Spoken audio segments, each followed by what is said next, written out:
मराठी भाषा ही केवळ अभिजात साहित्यानं नव्हे तर लोकभाषेमुळे आणि लोककलेमुळे जिवंत असते. त्यामुळे आपल्या भाषेनं दिलेल्या या देणगीचं आपण संवर्धनही केलं पाहिजे आणि ते पुढच्या पिढीपर्यंत पोहोचवलं पाहिजे, असं आवाहन मुख्यमंत्री देवेंद्र फडणवीस यांनी केलं. मराठी भाषा गौरव दिनानिमित्त आज महाराष्ट्र विधानमंडळातील मध्यवर्ती सभागृहात विशेष कार्यक्रमाचं आयोजन करण्यात आलं होतं. त्यावेळी ते बोलत होते.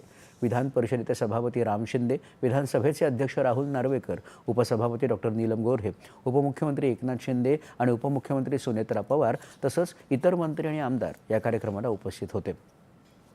जगामध्ये इंग्रजी भाषेला राज्यकर्त्यांची भाषा म्हणून ओळखलं जातं आणि म्हणून आपणही आपल्या भाषेला ज्ञानभाषेमध्ये रूपांतरित केलं पाहिजे.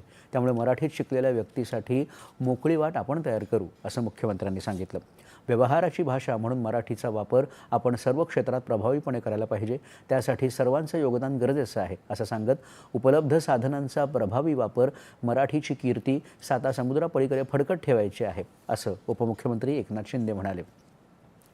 मराठी भाषा ही केवळ संवादाचं माध्यम नसून ती आपली संस्कृती, आपली ओळख आणि आपला अभिमान असल्याचं सांगत राज्य शासन मराठी भाषेच्या संवर्धनासाठी नेहमीच कटिबद्ध राहील, असं उपमुख्यमंत्री सुनेत्रा पवार यांनी यावेळी सांगितलं. यापूर्वी जावे विनोदाच्या गावा या कार्यक्रमात अभिजात मराठी साहित्यातील विनोदाचं परिपूर्ण दालन उघडण्यात आलं. मराठी भाषा गौरव दिनाचं औचित्य साधत मुंबई महापालिका मुख्य